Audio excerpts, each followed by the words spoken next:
Hello दोस्तों, स्वागत है आपका एक बार फिर से आपके अपने यूट्यूब चैनल हिंदी विद जेके में। तो दोस्तों, आज हम देखने वाले हैं शैक्षिक परिदृश्य के ओल्ड क्वेश्चंस जो कि पिछली एग्जामों में आ चुके हैं और अब ये बार बार हैं जो कि रिपीट होते हैं। तो वीडियो को बिल्कुल भी स्किप मत करना क्योंकि ये क्वेश्चंस है वो आपके लिए रीट मेन एग्ज़ाम के लिए बहुत ही महत्वपूर्ण होने वाले हैं। तो वीडियो को बिल्कुल भी स्किप मत करना और आप हमारे चैनल पर नए हो तो प्लीज़ चैनल को सब्सक्राइब कर लीजिए क्योंकि हम आपके लिए लेकर आते हैं ऐसे ही इम्पोर्टेंट क्वेश्चंस जो कि आपको काफ़ी मदद करने वाले हैं। तो चलिए दोस्तों, चलते हैं अपने इम्पोर्टेंट क्वेश्चंस पर। तो दोस्तों, अपना पहला पेपर है प्राध्यापक संस्कृत शिक्षा विभाग का जो कि 14/12/2020 को ये पेपर है लगा था। अब इसके जो प्रश्न है उसके बारे में हम देखते हैं। इसका पहला प्रश्न है कि निम्नलिखित में से कौन सी एक प्रबंधन की प्रकृति है जो कि नहीं है। प्रबंधन एक कला है, प्रबंधन एक भौतिक विज्ञान है, प्रबंधन एक सामाजिक जिम्मेदारी है या प्रबंधन एक सार्वभौमिक प्रक्रिया है।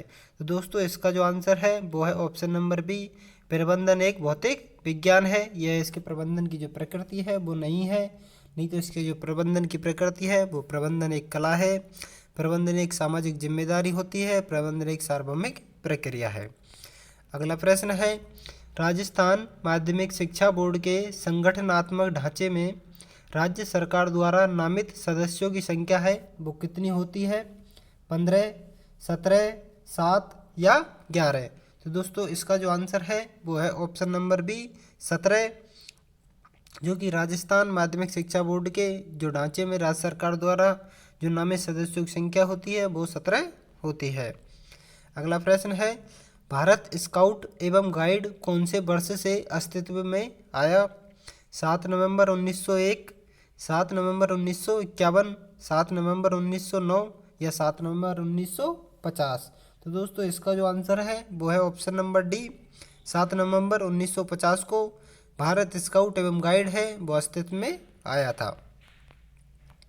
अगला प्रश्न है, कौन से दिन माह एवं वर्ष को SIERT का RSCERT के रूप में पुनर्गठन है जो कि हुआ था?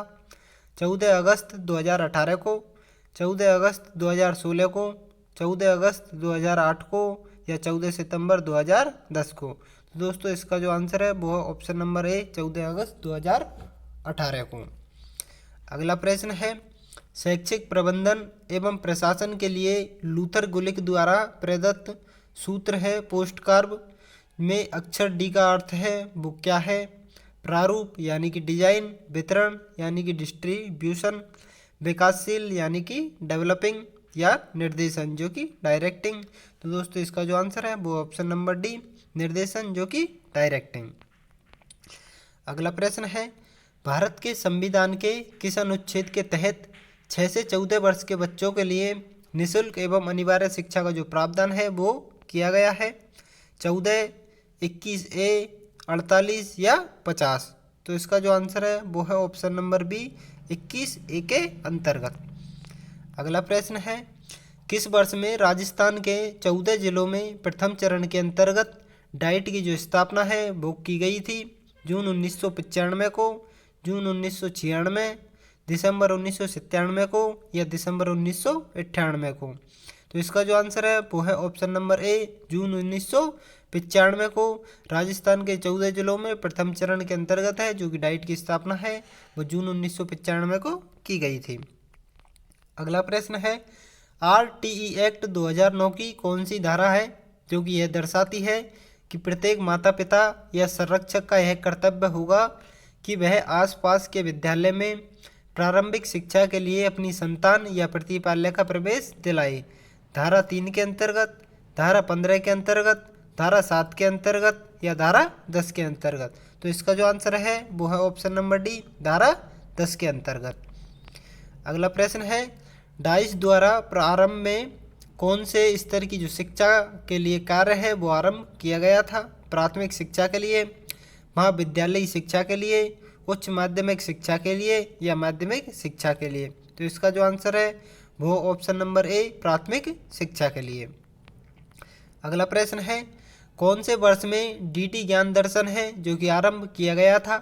1996 में, 1997, 1998 में या 1994 में?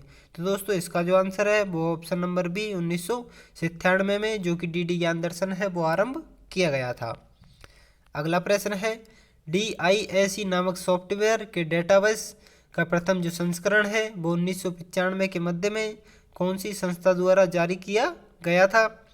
AICTE, NCERT, NCTE या NIEPA? तो दोस्तों इसका जो आंसर है वो ऑप्शन नंबर डी NIEPA के द्वारा। अगला प्रश्न है, निम्नलिखित में से कौन सा राजस्थान राज्य के संदर्भ में RTE एक्ट नियमों का सही नाम है? राजस्थान निःशुल्क और अनिवार्य बाल शिक्षा का अधिकार अधिनियम 2011, राजस्थान निःशुल्क अनिवार्य बाल शिक्षा का अधिकार नियम 2009-10, राजस्थान निःशुल्क और अनिवार्य बाल शिक्षा का अधिकार नियम 2009, राजस्थान निःशुल्क और अनिवार्य बाल शिक्षा का अधिकार नियम 2010। तो दोस्तों इसका जो आंसर है वो ऑप्शन नंबर ए राजस्थान निःशुल्क और अनिवार्य बाल शिक्षा का अधिकार नियम 2011। अगला प्रश्न है कि किस वर्ष में राष्ट्रीय ई-गवर्नेंस योजना है NEGP जो कि आरंभ की गई थी? 2001 में, 2005 में, 2003 में या 2006 में? तो इसका जो आंसर है वो ऑप्शन नंबर डी 2006 में ये योजना है वो आरंभ की गई थी। अगला प्रश्न है, सैनिक स्कूल चित्तौड़गढ़ जो कि राजस्थान में है उसकी स्थापना है वो कौन से वर्ष हुई थी? 7 नवंबर 1957, 17 नवंबर 1960, 7 अगस्त 1961 या 7 अगस्त 1962? तो इसका जो आंसर है वो ऑप्शन नंबर सी 7 अगस्त 1961। अगला प्रश्न है, SSA योजना के अंतर्गत वर्तमान में केंद्र एवं राज्य सरकार के मध्य जो वित्तीय भागीदारी है वो अनुपात के मानक है वो क्या है? 70:30, 60:40, 85:15 या 75:25? तो इसका जो आंसर है वो ऑप्शन नंबर ए 70:30। अगला पेपर है प्राध्यापक संस्कृत शिक्षा विभाग का जो कि 4/8/2020 को ये लगा था। इसका प्रश्न है वो हम देखते हैं। इसका जो पहला प्रश्न है वो है ज्ञानवाणी है वो क्या है? उपग्रह आधारित दूरदर्शन चैनल, व्यक्तिगत टीवी चैनल का एक नेटवर्क, FM रेडियो चैनल का एक नेटवर्क या मनोरंजन चैनल का एक नेटवर्क? तो इसका जो आंसर है वो है option number C FM radio channel का एक नेटवर्क है जो कि ज्ञानवाणी है। अगला प्रश्न है, सैनिक स्कूल के संदर्भ में कौन सा कथन है जो कि सही नहीं है? विद्यार्थी कक्षा 7 एवं 9 में प्रवेश ले सकते हैं, केवल लड़के ही प्रवेश लेने के पात्र हैं, सभी सैनिक स्कूल CBSE से संबंध है, प्रवेश परीक्षा के आधार पर प्रवेश? तो इसका जो आंसर है वो ऑप्शन नंबर ए विद्यार्थी कक्षा 7 एवं 9 में प्रवेश ले सकते हैं। अगला प्रश्न है, शैक्षिक सेवाओं के लिए समर्पित भारत का जो पहला उपग्रह है वो कौन सा है? कलामसैट 5, एड्यूसैट, स्वयं फर्स्ट या प्रथम? तो इसका जो आंसर है वो है एड्यूसैट।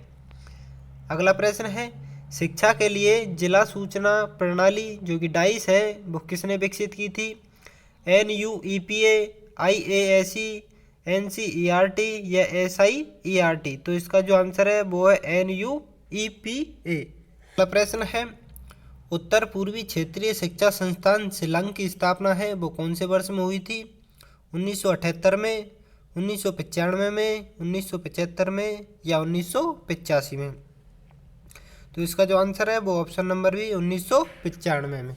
अगला प्रश्न है, राजस्थान में किन स्थानों पर राष्ट्रीय मिलिट्री स्कूल है वो स्थित है? अजमेर, धौलपुर, चित्तौड़गढ़ या जोधपुर? नीचे ऑप्शन नंबर दे रखे हैं ए में बी और सी, बी में दे रखा है सी और डी, सी में दे रखा है ए और बी और डी में दे रखा है ए और डी। तो इसका जो आंसर है वो है ऑप्शन नंबर सी ए और बी यानी कि अजमेर और धौलपुर। अगला प्रश्न है, भारत में राष्ट्रीय माध्यमिक शिक्षा अभियान जो कि रमसा है उसको किस वर्ष में आरंभ किया गया था? 2009 में, 2010 में, 2007 में या 2008 में? तो इसका जो आंसर है वो है ऑप्शन नंबर ए 2009 में। प्रश्न है, राजस्थान के किन दो जिलों में IASE स्थित है? अजमेर जयपुर में, अजमेर जोधपुर में, जयपुर उदयपुर में या अजमेर बीकानेर में? तो इसका जो आंसर है वो ऑप्शन नंबर डी, अजमेर और बीकानेर में। अगला प्रश्न है, 11वीं एवं 12वीं पंचवर्षीय योजना में मॉडल स्कूल केंद्र हेतु सरकार एवं राज्य सरकार की जो वित्तीय भागीदारी है उसका अनुपात है वो क्या है? 75:25, 60:40, 70:30 या 50:50? तो इसका जो आंसर है वो ऑप्शन नंबर है 75:25। अगला प्रश्न है, शिक्षा का अधिकार अधिनियम RTE का राजस्थान में जो नाम है वो क्या है? राजस्थान निःशुल्क और अनिवार्य बाल शिक्षा का अधिकार नियम 2011, राजस्थान निःशुल्क और अनिवार्य बाल शिक्षा का अधिकार नियम 2010, राजस्थान निःशुल्क अनिवार्य बाल शिक्षा का अधिकार नियम 2009, राजस्थान निःशुल्क और अनिवार्य बाल शिक्षा का अधिकार नियम 2005। तो इसका जो आंसर है वो है ऑप्शन नंबर ए, राजस्थान निःशुल्क और अनिवार्य बाल शिक्षा का अधिकार नियम 2011। अगला प्रश्न है, बच्चों के लिए मुफ्त एवं अनिवार्य शिक्षा कानून 2009 के निम्नलिखित में से किस भाग को बच्चों के लिए निःशुल्क एवं अनिवार्य शिक्षा कानून 2019 द्वारा संशोधित है वो किया गया है? भाग 16 के अंतर्गत, भाग 17 के अंतर्गत, भाग 15 के अंतर्गत या भाग 14 के अंतर्गत? तो इसका जो आंसर है वो ऑप्शन नंबर 1, भाग 16 के अंतर्गत। अगला प्रश्न है, स्थानीय विद्यालय मानचित्रण निर्माण के विभिन्न चरणों का सही क्रम है वो क्या है? निदान, प्रक्षेपण, प्रस्ताव, प्रक्षेपण, निदान, प्रस्ताव, प्रक्षेपण, प्रस्ताव, निदान या प्रस्ताव, निदान या प्रक्षेपण? तो इसका जो आंसर है वो ऑप्शन नंबर ए, निदान, प्रक्षेपण और प्रस्ताव। अगला प्रश्न है, निम्नलिखित में से कौन सा कार्य है जो कि माध्यमिक शिक्षा बोर्ड राजस्थान का नहीं है? संबंध विद्यालयों को मान्यता प्रदान करना तथा उनका निरीक्षण करना, कक्षा 9 से 12 के लिए पाठ्यक्रम विकसित करना, कक्षा 9 से 12 की पाठ्य पुस्तकों का मुद्रण करना, माध्यमिक एवं उच्च माध्यमिक कक्षाओं की वार्षिक परीक्षा का आयोजन करना? तो इसका जो आंसर है वो ऑप्शन नंबर सी, कक्षा 9 से 12 की पाठ्य पुस्तकों का मुद्रण करना। अगला प्रश्न है, सर्व शिक्षा अभियान SSA भारत के संविधान में किस संशोधन द्वारा अनिवार्य किया गया? 84वां संशोधन, 86वां संशोधन, 85वां संशोधन या 81वां संशोधन? तो इसका जो आंसर है वो है ऑप्शन नंबर बी, 86वां संशोधन। अगला प्रश्न है, राजस्थान के संदर्भ में विद्यालय प्रबंधन समिति SMC की कार्यकारिणी समिति का जो सदस्य सचिव है वो कौन होगा? जिला शिक्षा अधिकारी, ब्लॉक शिक्षा अधिकारी, सबसे वरिष्ठ शिक्षक या प्रधानाध्यापक या संस्था प्रधान? तो इसका जो आंसर है वो ऑप्शन नंबर डी, प्रधानाध्यापक या संस्था प्रधान। अब चलते हैं अगले पेपर पर जो कि प्राध्यापक भर्ती परीक्षा का है। 9/1/2020 को ये पेपर है जो कि लगा था। इसका पहला प्रश्न है, निम्नलिखित में से कौन सा कथन है जो कि विद्यालय मानचित्रण के संदर्भ में से सही नहीं है? इसे कभी कभी शैक्षिक मानचित्र भी कहा जाता है। यह स्थानीय, क्षेत्रीय एवं राष्ट्रीय स्तर पर किया जा सकता है। इसमें 3 महत्वपूर्ण चरण निदान, प्रक्षेपण एवं प्रस्ताव है जो कि शामिल है। यह भविष्यदर्शी नहीं होगा। तो इसका जो आंसर है वो है ऑप्शन नंबर डी, यह भविष्यदर्शी नहीं होगा। अगला प्रश्न है, निम्नलिखित में से कौन सा कथन शिक्षा का अधिकार कानून 2009 के संबंध में सही नहीं है? इसका खंड 26 विद्यालयों में शिक्षकों की रिक्तियों को भरने से संबंधित है। इसका खंड 28 शिक्षकों के द्वारा निजी तंत्र को प्रतिबंधित करता है। इसका अध्याय 3 पाठ्यक्रम एवं मूल्यांकन प्रक्रिया से संबंध है। इसका अध्याय 6 बच्चों के अधिकारों के संरक्षण से संबंध है। तो इसका जो आंसर है वो ऑप्शन नंबर सी, इसका अध्याय 3 है, पाठ्यक्रम एवं मूल्यांकन प्रक्रिया से संबंध है। प्रबंधन का अगला प्रश्न है, प्रबंधन का पोस्ट कॉर्ब सूत्र है वो निम्नलिखित में से किसने दिया था? हेनरी फैयोल ने, RC डेविस ने, जॉर्ज R टेरी ने या लूथर गुलिक एवं उर्विक ने? तो इसका जो आंसर है वो ऑप्शन नंबर डी, लूथर गुलिक एवं उर्विक ने। अगला प्रश्न है, राजस्थान प्रारंभिक शिक्षा विभाग के निर्देशानुसार विद्यालय प्रबंधन समिति के संदर्भ में कौन सा कथन है जो कि सही नहीं है। विद्यालय प्रबंधन समिति के सभी सदस्यों को मतदान का समान अधिकार है। किसी मुद्दे के समर्थन एवं विरोध में समान वोट होने पर बैठक के अध्यक्ष का मत निर्णायक होगा। यह विद्यालय के विभिन्न क्रियाकलापों को मॉनिटर करता है।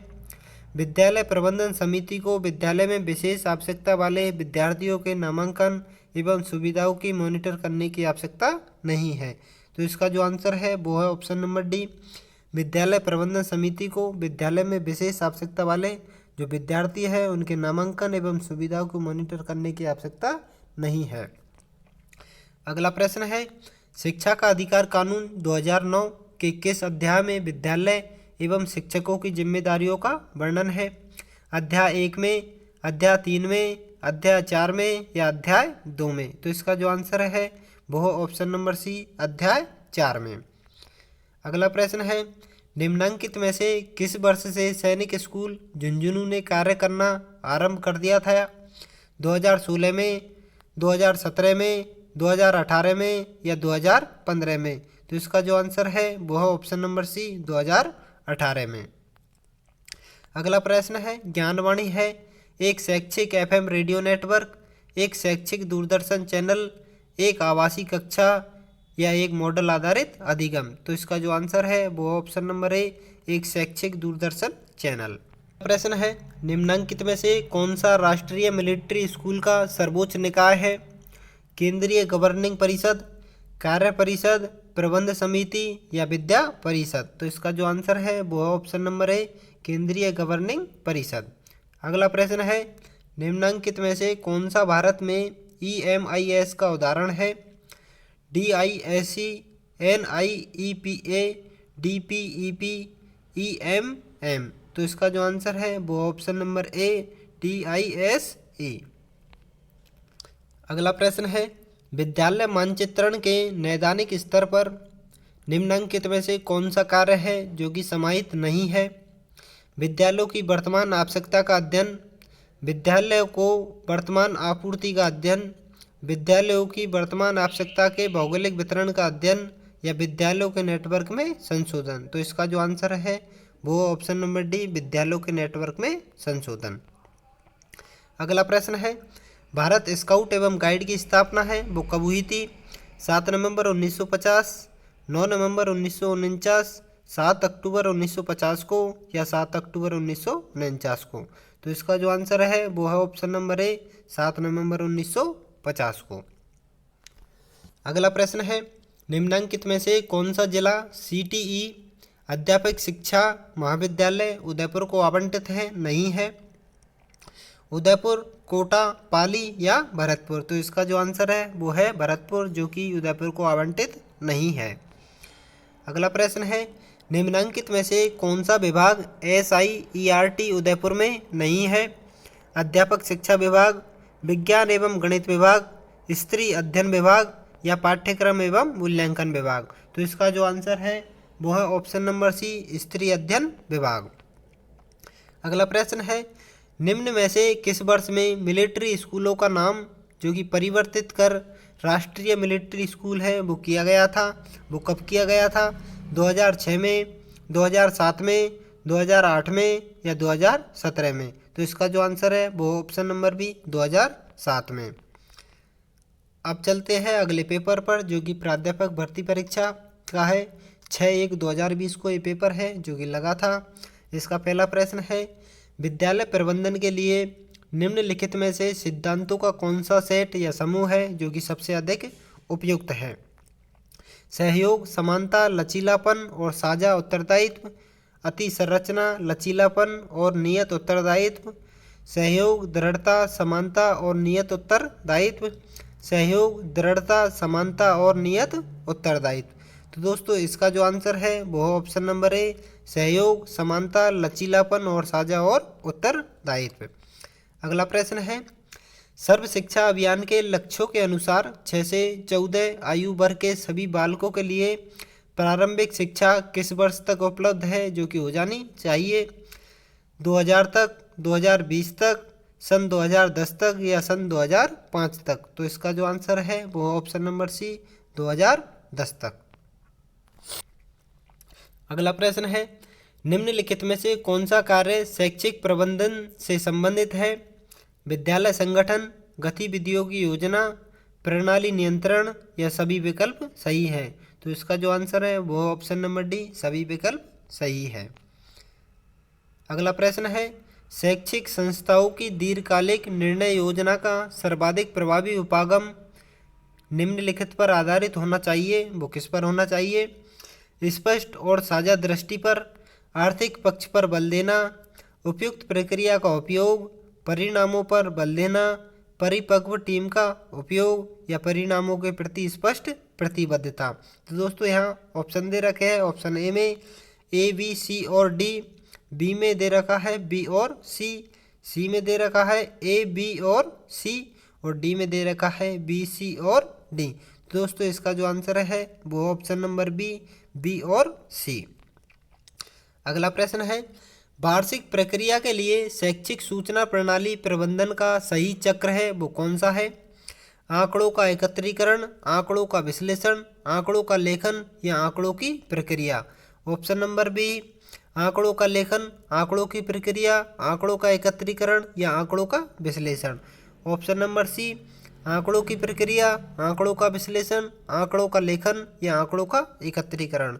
ऑप्शन नंबर डी है आंकड़ों का एकत्रीकरण, आंकड़ों की प्रक्रिया, आंकड़ों का विश्लेषण या आंकड़ों का लेखन? तो इसका जो आंसर है वो है ऑप्शन नंबर डी आंकड़ों का एकत्रीकरण, आंकड़ों की प्रक्रिया, आंकड़ों का विश्लेषण और आंकड़ों का लेखन। अगला प्रश्न है, विद्यालय मानचित्रण के लिए उपयोग की जाने वाली प्रविधियों और प्रक्रियाओं में निम्नलिखित में से कौन सा कार्य है जो कि सम्मिलित नहीं है? विद्यालय की स्थानीय स्तर की मांगों की योजना बनाना, नीति निर्माण योजना पर किए गए निर्णयों को सहारा देना, एक शिक्षा प्रणाली का विश्लेषण करना, संसाधन निर्धारण और विद्यालय विकास की भविष्य की प्राथमिकताएं तय करना? तो इसका जो आंसर है वो है ऑप्शन नंबर सी एक शिक्षा प्रणाली का विश्लेषण करना। अगला प्रश्न है, सीटीई अध्यापक शिक्षा महाविद्यालय के कार्यक्रमों में निम्नलिखित में से कौन सा कार्य है जो कि सम्मिलित नहीं है? पूर्व सेवारत शिक्षा कार्यक्रम, सेवारत अध्यापक प्रशिक्षण, क्रियात्मक अनुसंधान या अध्यापक शिक्षा के लिए सेवा एवं शर्तें? तो दोस्तों इसका जो आंसर है वो है ऑप्शन नंबर डी अध्यापक शिक्षा के लिए सेवा एवं शर्तें। अगला प्रश्न है, ई गवर्नेंस सेवाओं के लिए सुविधाजनक, प्रभावी और पारदर्शी तरीके से आईसीटी सूचना एवं संप्रेषण तकनीकी का अनुप्रयोग है वो निम्नलिखित में से कौन सा लक्ष्य है जो कि समूह है वो सम्मिलित है? सरकार, नागरिक, व्यापार, लाभार्थी या समूह या उपरोक्त सभी? तो इसका जो आंसर है वो ऑप्शन नंबर ए सरकार। अगला प्रश्न है, भारत स्काउट्स एवं गाइड्स का राष्ट्रीय मुख्यालय है वो कहाँ स्थित है? देहरादून में, दिल्ली में, मुंबई में या चेन्नई में? तो इसका जो आंसर है वो ऑप्शन नंबर बी दिल्ली में। अगला प्रश्न है, कस्तूरबा गांधी बालिका विद्यालय KGBV है जो कि आरंभ हुआ था सन 2001 से, सन 2002 से, सन 2003 से या सन 2004 से? तो इसका जो आंसर है वो है ऑप्शन नंबर डी सन 2004 से कस्तूरबा गांधी बालिका विद्यालय है वो आरंभ हुआ था। अगला प्रश्न है, निःशुल्क और अनिवार्य बाल शिक्षा का अधिकार अधिनियम 2009 में वर्णित समुचित सरकार के कर्तव्यों के अनुसार केंद्रीय सरकार का उत्तरदायित्व है जो कि होगा अध्यापकों को प्रशिक्षण प्रदान करना, आस पड़ोस में विद्यालय की उपलब्धता को सुनिश्चित करना, शिक्षकों के प्रशिक्षण के लिए मानकों को विकसित और लागू करना, आधारभूत ढांचा प्रदान करना? तो इसका जो आंसर है वो ऑप्शन नंबर सी शिक्षकों के प्रशिक्षण के लिए मानकों को विकसित और लागू करना। अगला प्रश्न है, निःशुल्क और अनिवार्य बाल शिक्षा का अधिकार अधिनियम 2009 के अनुसार प्रारंभिक शिक्षा के लिए प्रवेश प्राप्त कोई बालक प्रारंभिक शिक्षा पूरी करने तक निःशुल्क शिक्षा का हकदार होगा। सरकारी विद्यालयों में केवल 14 वर्ष तक, सभी प्रकार के विद्यालयों में 14 वर्ष तक या गैर सरकारी विद्यालयों में 14 वर्ष तक या 14 वर्ष की आयु के पश्चात? तो इसका जो आंसर है वो है ऑप्शन नंबर बी, सभी प्रकार के विद्यालयों में 14 वर्ष तक। अगला प्रश्न है, निःशुल्क और अनिवार्य बाल शिक्षा का अधिकार अधिनियम 2009 के अनुसार अध्यापकों द्वारा निम्नलिखित में से कौन सा उत्तरदायित्व है जो कि पूरा नहीं किया जाना है? शैक्षिक कैलेंडर का विनिश्चय करना, माता पिता और अभिभावकों से नियमित बैठक रखना, विनिर्दिष्ट समय के भीतर संपूर्ण पाठ्यक्रम पूरा करना, या प्रत्येक बालक को अधिगम जो कि सीखने की क्षमता का आकलन करना। तो इसका जो आंसर है वो ऑप्शन नंबर बी, माता पिता और अभिभावकों से नियमित बैठक रखना। अगला प्रश्न है, निम्नलिखित में से कौन से राज्य में राष्ट्रीय मिलिट्री स्कूल है वो स्थित नहीं है? पंजाब, हिमाचल प्रदेश, राजस्थान या कर्नाटक? तो इसका जो आंसर है वो है ऑप्शन नंबर ए, पंजाब में राज्य में राष्ट्रीय मिलिट्री स्कूल है वो स्थित नहीं है। अब अगला पेपर है प्राध्यापक भर्ती परीक्षा का, जो कि 3/1/2020 को ये लगा था। अब इसके प्रश्नों को देखते हैं। इसका पहला प्रश्न है, SIERT उदयपुर द्वारा किए गए डाइट रैंकिंग 2017 के अनुसार निम्नांकित में से कौन सा डाइट है जो कि प्रथम स्थान पर है? DIET Nagaur, DIET Alwar, DIET Pali या डाइट कोटा? तो इसका जो आंसर है वो option number A, DIET Nagaur. अगला प्रश्न है, राजस्थान में विद्यालय एवं अध्यापक शिक्षा के योजना निर्माण, क्रियान्वयन एवं मूल्यांकन के लिए सर्वोच्च शैक्षिक संगठन जो कि एकेडमिक ऑर्गेनाइजेशन है वो कौन सा है? RIE Ajmer, DIET diet Jaipur, IASE Bikaner, SIERT Udaipur? तो इसका जो आंसर है वो है option number D, SIERT Udaipur. अगला प्रश्न है, स्थानीय स्तर पर विद्यालय मानचित्रण तैयार करने के लिए विभिन्न कार्यों का जो सही क्रम है वो कौन सा है?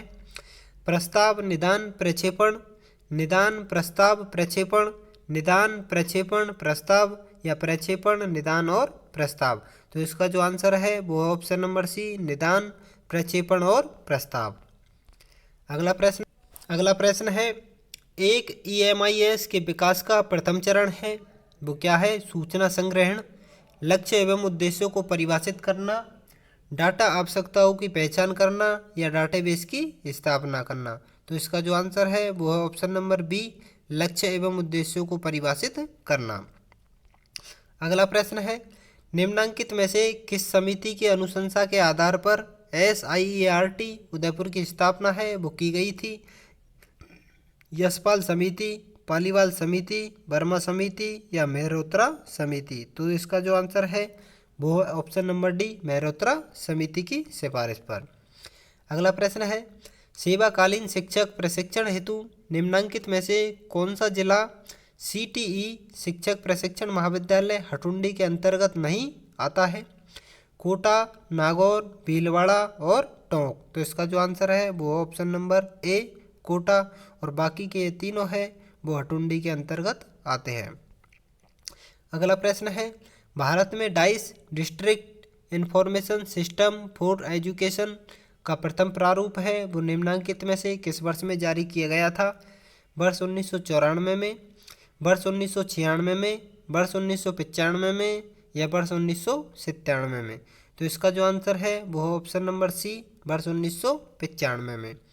अगला प्रश्न है, शिक्षा का अधिकार 2009 के अनुसार यदि कोई विद्यालय के पिटेशन शुल्क लेता है तो उसके लिए क्या दंड है जो कि दिए जाने का प्रावधान है?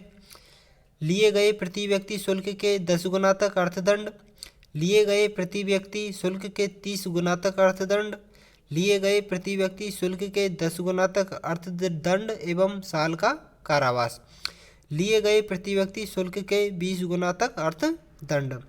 तो इसका जो आंसर है वो ऑप्शन नंबर ए, लिए गए प्रति व्यक्ति शुल्क के 10 गुना तक अर्थदंड।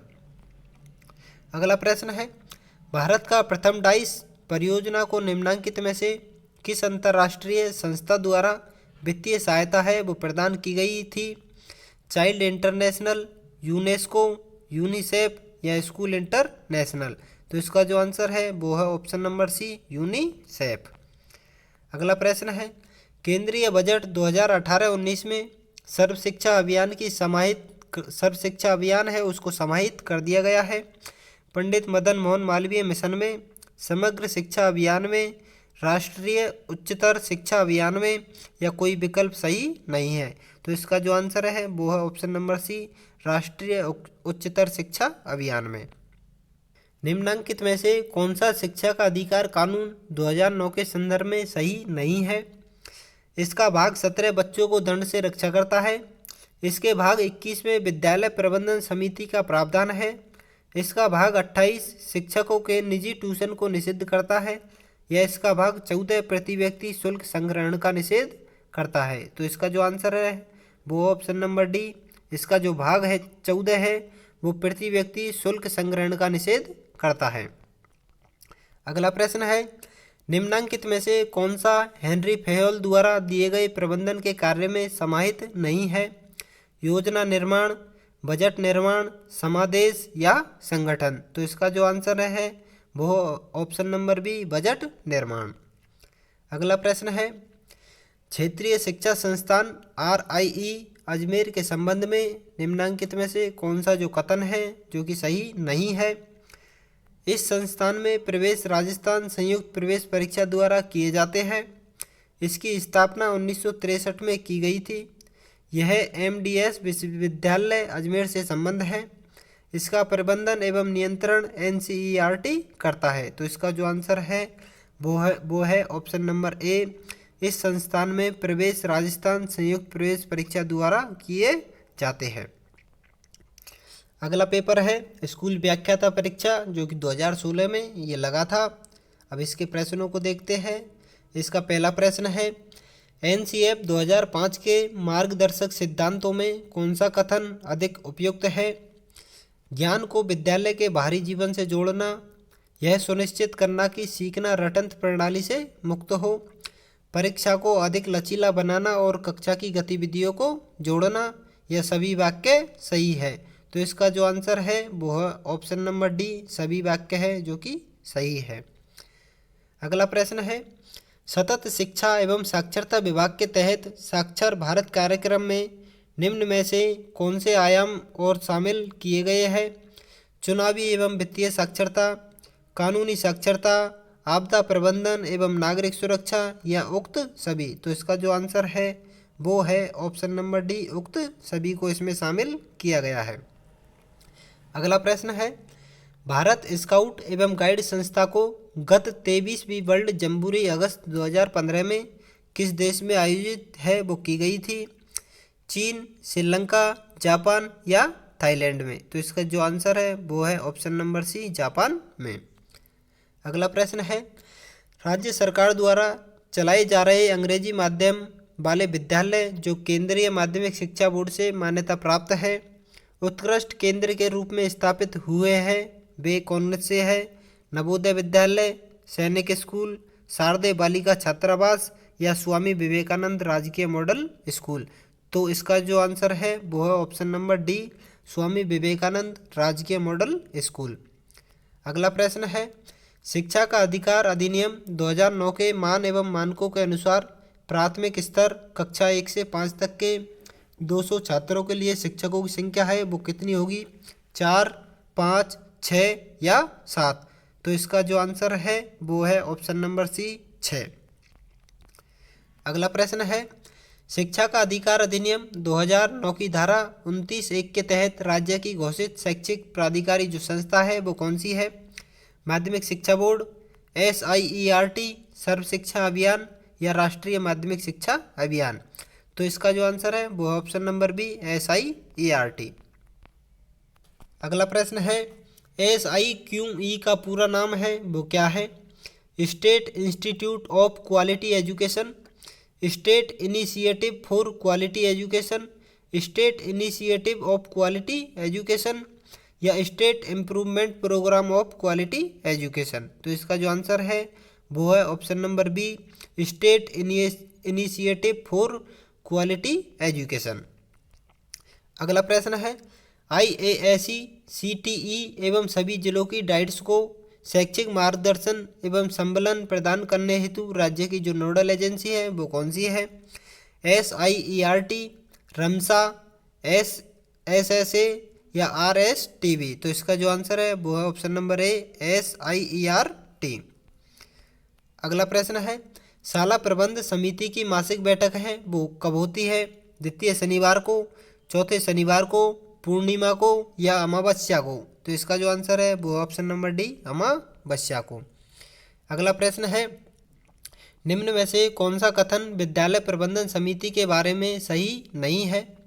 विद्यालय के पड़ोस में लोगों को बालकों के अधिकारों के विषय में सरल तरीके से बताना, नामांकन व उपस्थिति को सुनिश्चित करना, विद्यालय में मध्याह्न भोजन योजना का प्रबोधन या अध्यापक प्रशिक्षण की योजना तैयार करना। तो इसका जो आंसर है वो ऑप्शन नंबर डी, अध्यापक प्रशिक्षण की योजना तैयार करना। अगला प्रश्न है, 1 अप्रैल 2008 से कस्तूरबा गांधी बालिका विद्यालयों की स्थापना के लिए योग्य पात्र शैक्षिक जो खंड है वो कौन क्या है?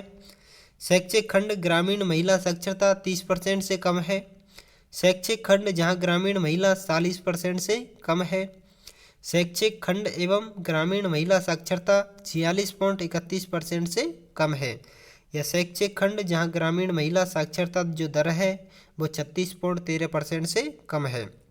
तो इसका जो आंसर है वो है ऑप्शन नंबर ए, शैक्षिक खंड जहां ग्रामीण महिला साक्षरता है वो 30% से कम है। अगला प्रश्न है, शिक्षा का अधिकार अधिनियम 2009 में अध्यापकों के लिए न्यूनतम कार्य घंटे हैं वो प्रति सप्ताह है वो कितने हैं? 35 शिक्षण एवं तैयारी के घंटे, 40 शिक्षण एवं तैयारी के घंटे, या 45 शिक्षण के घंटे, या 45 शिक्षण एवं तैयारी के घंटे? तो इसका जो आंसर है वो ऑप्शन नंबर डी, 45 शिक्षण एवं तैयारी के घंटे। अगला प्रश्न है, निम्न में से कौन सी व्यूह रचना विद्यालय विकेंद्रीकृत योजना की एक इकाई के विचार के साथ मेल नहीं खाती है? विद्यालय report cards, educational management information system, लघु योजना या विद्यालय आयोजन? तो इसका जो आंसर है वो है option number B, educational management information system. अब अगला पेपर है स्कूल व्याख्याता परीक्षा का जो कि 2014 में लगा था। इसमें जो प्रश्न है वो आए थे। अब पहला प्रश्न है, NUEPA मुख्य रूप से संबंधित है शैक्षिक पर्यवेक्षण से, शैक्षिक संगठन से, शैक्षिक योजना से या शैक्षिक मूल्यांकन से? तो इसका जो आंसर है वो ऑप्शन नंबर सी, शैक्षिक योजना से। अगला प्रश्न है, यशपाल समिति रिपोर्ट 1993 का जो विषय है वो क्या है? शिक्षक शिक्षा में ICT, बिना बोझ के सीखना, प्रसारण के माध्यम से सीखना या उपयुक्त में से कोई नहीं? तो इसका जो आंसर है वो ऑप्शन नंबर डी, उपयुक्त में से कोई नहीं। अगला प्रश्न है, विद्यालय परिसर की अवधारणा सर्वप्रथम कहाँ क्रियान्वित हुई थी? उत्तर प्रदेश में, मध्य प्रदेश में, बिहार में या राजस्थान में? तो इसका जो आंसर है वो ऑप्शन नंबर ए, उत्तर प्रदेश में, जो कि विद्यालय परिसर की अवधारणा है वो सर्वप्रथम उत्तर प्रदेश में हुई थी। अगला प्रश्न है, DISE का पूर्ण रूप है वो क्या है? Database information of education, district information support for education, district information system of education, data interface system of education? तो इसका जो आंसर है वो option number C, district information system of education. अगला प्रश्न है, स्कूल प्रबंध समिति के सदस्य होते हैं एक को छोड़कर, वो कौन होते हैं? स्कूल में पढ़ने वाले छात्र छात्राओं के माता पिता अभिभावक, स्कूल में कार्यरत शिक्षक स्थानीय प्राधिकारी वार्ड से निर्वाचित, या शिक्षा मंत्री या स्थानीय प्राधिकारी के अन्य सभी निर्वाचित सदस्य उस गांव वार्ड में जहां स्कूल स्थित है? तो इसका जो आंसर है वो ऑप्शन नंबर सी, शिक्षा मंत्री को छोड़कर बाकी ये तीनों है वो स्कूल प्रबंध समिति के सदस्य होते हैं। अगला प्रश्न है, निम्नलिखित में से किसने पहले बुनियादी शिक्षा का प्रचार प्रतिपादित किया था? वो किसने किया था? डॉक्टर जाकिर हुसैन ने, डॉक्टर राजेंद्र प्रसाद ने, महात्मा गांधी ने या रविंद्रनाथ टैगोर ने? तो इसका जो आंसर है वो ऑप्शन नंबर सी, महात्मा गांधी के द्वारा सबसे पहले बुनियादी शिक्षा का जो प्रचार है वो प्रतिपादित किया गया था। अगला प्रश्न है, सर्व शिक्षा अभियान SSA एक व्यापक कार्यक्रम के तहत प्राप्त करना चाहता है, वो क्या करना चाहता है? सार्वभौमिक साक्षरता, सभी के लिए सार्वभौमिक शिक्षा, सार्वभौमिक प्राथमिक शिक्षा या संपूर्ण शिक्षा। तो इसका जो आंसर है वो ऑप्शन नंबर बी, सभी के लिए सार्वभौमिक शिक्षा। अगला प्रश्न है, सर्व शिक्षा अभियान ऐसे से शुरू किया गया था? 2009 में, 2001 में, 2008 में या 2004 में? तो इसका जो आंसर है वो ऑप्शन नंबर बी, 2001 में। अगला प्रश्न है, संयुक्त राष्ट्र ने 1986 अंतर्राष्ट्रीय शांति वर्ष में भारत स्काउट्स एवं गाइड्स को इस मानद रूप में चयनित किया है, वो किसमें किया है? मानवता दूत में, शांति दूत में, दान दूत में या मदद करने के दूत में? तो इसका जो आंसर है वो ऑप्शन नंबर बी, शांति दूत में। अगला प्रश्न है, सैनिक स्कूल चित्तौड़गढ़ राजस्थान जो कि स्थापित है वो किया गया था, वो कब किया गया था? 7 अगस्त 1961 को, 10 अक्टूबर 1953 को, 15 जुलाई 1950 को या 21 फरवरी 1948 को? तो इसका जो आंसर है वो ऑप्शन नंबर है 7 अगस्त 1961 को। अगला प्रश्न है, कस्तूरबा गांधी बालिका विद्यालय KGBV से संबंधित वाक्य है, वो पढ़े, वो क्या है? KGBV आवासीय विद्यालय है या KGBV में 75% आरक्षण बालिकाओं के लिए SC, ST, OBC और अल्पसंख्यक समुदाय के है या KGBV गैर आवासीय विद्यालय है? KGBV में कोई जाति या समुदाय का आरक्षण नहीं है? KGBV माध्यमिक स्तर के विद्यालय है या KGBV उच्च प्राथमिक स्तर की बालिकाओं के विद्यालय है? नीचे ऑप्शन दे रखा है, ऑप्शन ए में 1, 2 और 6, बी में दे रखा है 1, 4 और 6, सी में दे रखा है 3, 4 और 6, डी में दे रखा है 2, 3 और 5। तो इसका जो आंसर है वो है ऑप्शन नंबर ए, 1, 2 और 6। अगला प्रश्न है, निःशुल्क शिक्षा और अनिवार्य शिक्षा अधिकार अधिनियम अधिनियमित किया गया था? लोकसभा द्वारा, राज्यसभा द्वारा, भारत की संसद द्वारा या उपर्युक्त में से कोई नहीं? तो इसका जो आंसर है वो ऑप्शन नंबर सी, भारत की संसद द्वारा। अगला प्रश्न है, शिक्षा के अधिकार अधिनियम 2009 में एक अध्यापक के लिए न्यूनतम कार्य घंटे हैं वो प्रति सप्ताह कितने निर्धारित किए गए हैं?